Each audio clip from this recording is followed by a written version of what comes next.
ശമ്പളം അക്കൗണ്ടിലേക്ക് വരുന്നു. ഒരു 10 ദിവസം കഴിഞ്ഞ് പിന്നെ ആ പണം എവിടെ പോയി എന്ന് ചോദിച്ചാൽ നമ്മളിൽ പലർക്കും ഉത്തരമുണ്ടാകില്ല. സത്യം പറഞ്ഞാൽ ഇത് നമ്മൾ ഓരോരുത്തരും അനുഭവിക്കുന്ന ഒരു വലിയ പ്രശ്നമാണ്. പണം വരുന്നുണ്ട്, പക്ഷെ കയ്യിൽ നിൽക്കുന്നില്ല. സംഗതി നിസ്സാരമല്ല. നമ്മൾ വിചാരിക്കുന്നത് വരുമാനം കുറവായതുകൊണ്ടാണ് സമ്പാദിക്കാൻ പറ്റാത്തത് എന്നാണ്. എന്നാൽ ശരിക്കുള്ള നമ്മുടെ വീട്ടിൽ തന്നെയുള്ള ചില കൊച്ചു കൊച്ചു ചോർച്ചകളാണ്. അതൊന്ന് ശ്രദ്ധിച്ചാൽ നമ്മുടെ ജീവിതം തന്നെ മാറ്റിമറിക്കാൻ സാധിക്കും. ഞാൻ പറയുന്ന കാര്യങ്ങൾ നിങ്ങൾ കൃത്യമായി ഒന്ന് മനസ്സിലാക്കണം. ഓരോ മാസവും നമ്മൾ കഷ്ടപ്പെട്ടുണ്ടാക്കുന്ന പണത്തിന്റെ 30% നമുക്ക് സേവ് ചെയ്യാൻ പറ്റും. അത് എങ്ങനെയാണെന്ന് നമുക്ക് കൃത്യമായി നോക്കാം. 5 പ്രധാന പോയിന്റുകളിലൂടെ ഈ കാര്യം ഈ വീഡിയോയിലൂടെ വിശദീകരിക്കാം. ഒന്നാമത്തത് സൂപ്പർ മാർക്കറ്റിലേക്കിനെയും ഡിജിറ്റൽ ചോർച്ചയുമാണ്. നമ്മളൊരു സൂപ്പർ മാർക്കറ്റിൽ കയറുമ്പോൾ കാണുന്ന ഒരു കാഴ്ചയുണ്ട്. 5 കിലോ ഉള്ളി എടുത്താൽ 10 രൂപ ലാഭം. വലിയൊരു ബിസ്ക്കറ്റ് പാക്കറ്റ് എടുത്താൽ ഡിസ്കൗണ്ട്. നമ്മൾ ഉടനെ അത് ട്രോളിയിലേക്ക് ഇടും. ഇവിടെയാണ് ട്വിസ്റ്റ് ഉള്ളത്. ബൾക്കായി സാധനങ്ങൾ വാങ്ങുമ്പോൾ നമ്മൾ പണം ലാഭിക്കുകയാണെന്ന് കരുതും. പക്ഷെ വീട്ടിൽ വരുമ്പോൾ ആവശ്യമില്ലാതെ അത് ഉപയോഗിച്ചു തീർക്കുകയോ അല്ലെങ്കിൽ പകുതിയും ചീഞ്ഞു കളയുകയോ ചെയ്യും. ലാഭമാണെന്ന് കരുതി നമ്മൾ ചെയ്യുന്നത് സത്യത്തിൽ വലിയൊരു നഷ്ടമാണ്. ലാഭം വിൽക്കുന്നവനാണ്, വാങ്ങുന്ന നമുക്കല്ല. ഇനി മറ്റൊരു കാര്യം നമ്മുടെ ഫോണിലെ ആപ്പുകളാണ്. നെറ്റ്ഫ്ലിക്സ്, പ്രൈം, ഡിസ്നി പ്ലസ് ഓരോന്നിനും 149 രൂപയോ 199 രൂപയോ ഒക്കെ ആകും. ഒരു മാസം മുഴുവൻ ഇതൊന്ന് കൂട്ടി നോക്കിയാൽ ഇതൊരു വലിയ സംഖ്യയാണ്.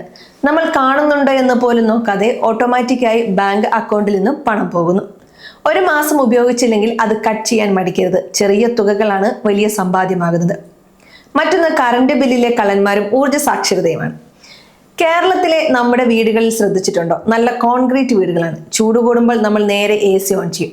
18 ഡിഗ്രിയിൽ ഇട്ടാലേ തണുപ്പുള്ളൂ എന്ന് വിചാരിക്കുന്നവരുണ്ട്. അതൊരു തെറ്റായ കാര്യമാണ്. AC 24, 25 ഡിഗ്രിയിലൊക്കെ ഇട്ട് ഒരു ഫാൻ കൂടി ഇട്ട് പതുക്കെ നോക്കണം. കറണ്ട് ബില്ലിൽ വലിയൊരു മാറ്റം കാണാം. 1 ഡിഗ്രി കുറയ്ക്കുമ്പോൾ കംപ്രസർ എത്ര കൂടുതൽ വർക്ക് ചെയ്യണം എന്ന് നമ്മൾ ചിന്തിക്കാറില്ല. മറ്റൊരു പ്രധാന കാര്യം ഈ ചാർജുകളും മൈക്രോവേവ് ഓവനും ഒക്കെ തന്നെയാണ്. ഉപയോഗം കഴിഞ്ഞാൽ സ്വിച്ച് ഓഫ് ചെയ്താൽ മാത്രം പോരാ, പ്ലഗ് ഊരി വെക്കണം. ഇതിനെ ഫാൻഡം ലോഡ് എന്ന് പറയും. ഒന്നും ചെയ്യുന്നില്ലെങ്കിലും ഇത് നമ്മുടെ പണം വലിച്ചെടുക്കുന്നുണ്ട്. പഴയ ഇലക്ട്രോണിക് സാധനങ്ങൾ മാറ്റി 5 സ്റ്റാർ റേറ്റിംഗ് ഉള്ളവ വാങ്ങുന്നത് ഒരു ഇൻവെസ്റ്റ്മെന്റ് ആണ്. ഇത് 1-2 വർഷം കൊണ്ട് പണം ലാഭിച്ചു തരും. സംഗതി നിസ്സാരമല്ല. കറണ്ട് ബില്ല് പകുതിയാക്കാൻ ഇതൊക്കെ മതി. നമ്മുടെ അടുക്കളയാണ് ഏറ്റവും വലിയ ചിലവ് വരുന്ന സ്ഥലം. പണ്ട് നമ്മൾ വീട്ടിലുണ്ടാക്കിയിരുന്ന പല സാധനങ്ങളും ഇന്ന് പാക്കറ്റിലാണ് വരുന്നത്. ദോശമാവ് മുതൽ അരിഞ്ഞ പച്ചക്കറി വരെ നമുക്കിങ്ങനെ ലഭിക്കും. ഇതിന് നമ്മൾ കൊടുക്കുന്നത് 50 മുതൽ 200% വരെ അധിക പണമാണ്. സൗകര്യം നോക്കുമ്പോൾ പണം പോകുന്നത് നമ്മൾ അറിയുന്നില്ല എന്നതാണ് വാസ്തവം. അല്പസമയം മാറ്റിവെച്ചാൽ വീട്ടിൽ തന്നെ ചെയ്യാവുന്ന കാര്യങ്ങൾക്കായാണ് നമ്മൾ ഇങ്ങനെ പണം കളയുന്നത്. ഇനി ഈ ഓൺലൈൻ ഫുഡ് ഡെലിവറിയുടെ കാര്യം നോക്കാം. സ്വിഗ്ഗിയും സൊമാറ്റോയും ഒക്കെ നല്ലതാണ്, എപ്പോഴെങ്കിലുമൊക്കെ മാത്രം. പക്ഷെ സംഗതി ശീലമായാൽ പരിപാടി പാടും. പാക്കിംഗ് ചാർജ്, ഡെലിവറി ഫീ, പ്ലാറ്റ്ഫോം ഫീ ഇതൊക്കെ കൂട്ടി വരുമ്പോൾ ഭക്ഷണത്തിന്റെ യഥാർത്ഥ വിലയുടെ ഇരട്ടി നമ്മൾ കൊടുക്കുന്നുണ്ടാകും. നമ്മൾ ആലോചിച്ച് നോക്കണം. ആഴ്ചയിൽ 2 തവണ പുറത്തുനിന്ന് ഓർഡർ ചെയ്താൽ മാത്രം നമുക്ക് മാസം 5000 രൂപയോളം നഷ്ടപ്പെടുന്നുണ്ട്. മീൽ പ്ലാനിംഗ് ആണ് ഇതിനുള്ള പരിഹാരം. നാളെ എന്തുണ്ടാക്കണമെന്ന് ഇന്ന് തന്നെ തീരുമാനിച്ചാൽ ഈ അനാവശ്യ ചെലവ് നമുക്ക് ഒഴിവാക്കാം. മലയാളികൾ പൊതുവെ മറ്റുള്ളവർ എന്ത് വിചാരിക്കും എന്ന് ചിന്തിക്കുന്നവരാണ്. അയൽക്കാരൻ പുതിയ ഫോൺ വാങ്ങി അല്ലെങ്കിൽ മറ്റൊരു കാർ വാങ്ങി, ഉടനെ നമ്മളും അതിന് പിറകെ പോകും. ഒരു കാര്യം പറയാം, ഈ വാങ്ങുന്ന സാധനത്തെക്കാൾ വലിയ ചിലവ് അതിന്റെ മെയിൻ്റനൻസിനാണ് എന്ന് നമ്മൾ മറന്നു പോകും. ഒരു പ്രീമിയം കാർ വാങ്ങിയാൽ അതിന്റെ ഇൻഷുറൻസും സർവീസും നമ്മുടെ കീശ കീറും.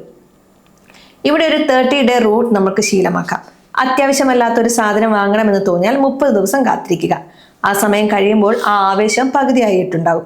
അപ്പോൾ മനസ്സിലാകും അത് നമുക്ക് വേണ്ട ഒന്നല്ലായിരുന്നു എന്ന്. റിപ്പയർ ചെയ്യുന്ന ശീലം നമ്മൾ പതുക്കെ ഒഴിവാക്കി വരികയാണ്. ചെറിയൊരു കംപ്ലൈന്റ് വന്നാൽ ഉടൻ തന്നെ മാറ്റി വാങ്ങുക എന്നല്ല, അത് നന്നാക്കി ഉപയോഗിക്കുന്നത് വലിയൊരു ലാഭമാണ്. പഴയ കാലത്ത് നമ്മുടെ അച്ഛനമ്മ ചെയ്തിരുന്ന ശീലം നമ്മളും ഒന്ന് പരീക്ഷിച്ച് നോക്കുന്നതിൽ തെറ്റൊന്നുമില്ല. മിച്ചം പിടിക്കുന്ന പണം എങ്ങോട്ട് പോകണം എന്നാണ് ഇനി ഞാൻ പറയാൻ പോകുന്നത്. ഇത്രയും കാര്യങ്ങൾ ചെയ്താൽ നമ്മുടെ കയ്യിൽ കുറച്ച് പണമൊക്കെ ബാക്കി വരും. ഈ പണം എന്ത് ചെയ്യണം? അതൊരു എമർജൻസി ഫണ്ടായി മാറ്റണം. പെട്ടെന്നൊരു ഹോസ്പിറ്റൽ കേസ് വന്നാലോ അല്ലെങ്കിൽ വീട്ടിലൊരു അത്യാവശ്യം വന്നാലോ നമ്മൾ നേരെ പോകുന്നത് പേഴ്സണൽ ലോണിലേക്കോ ക്രെഡിറ്റ് കാർഡ് EMI-യിലേക്കൊക്കെയാണ്. 15%, 20% ഒക്കെയാണ് ഇതിന്റെ പലിശ. ഈ കടയിൽ വീഴാതിരുന്നാൽ തന്നെ നിങ്ങളുടെ മാസ വരുമാനത്തിൽ വലിയൊരു വർധനവ് നിങ്ങൾക്ക് ഫീൽ ചെയ്യും. പണം ഉണ്ടാക്കുന്നതിനേക്കാൾ വലിയൊരു കലയാണത് സംരക്ഷിക്കുക എന്നത്. ഓരോ രൂപയും എങ്ങോട്ട് പോകുന്നു എന്ന് കൃത്യമായൊരു പ്ലാൻ വേണം. നമ്മൾ മിസ് ചെയ്യുന്നത് ആ ഒരു ഡിസിപ്ലിനാണ്. ഒരു 10 കൊല്ലം കഴിഞ്ഞ് തിരിഞ്ഞു നോക്കുമ്പോൾ ഈ ചെറിയ ചെറിയ ശീലങ്ങളാണ് നിങ്ങളൊരു വലിയ സാമ്പത്തിക സുരക്ഷിതത്തിലേക്ക് എത്തിക്കുക. അത് നമ്മുടെ കുടുംബത്തിന്റെ സമാധാനത്തിന് വേണ്ടിയാണ്. പണത്തിന് പുറകെ ഓടാതെ പണത്തെ നമ്മൾ നിയന്ത്രിക്കുന്ന ഒരവസ്ഥ, അതായിരിക്കണം നമ്മുടെ ലക്ഷ്യം. സത്യം പറഞ്ഞാൽ സമ്പാദ്യം എന്നത് വലിയ കാര്യങ്ങൾ ചെയ്യുന്നതല്ല, മറിച്ച് ചെറിയ തെറ്റുകൾ ചെയ്യാതിരിക്കലാണ്. ഇന്ന് തന്നെ ഇതൊക്കെയൊന്ന് പ്ലാൻ ചെയ്തു തുടങ്ങണം. സംഗതി നിസ്സാരമല്ല, മാറ്റം നിങ്ങളുടെ ബാങ്ക് അക്കൗണ്ടിൽ തന്നെ കാണാൻ സാധിക്കും.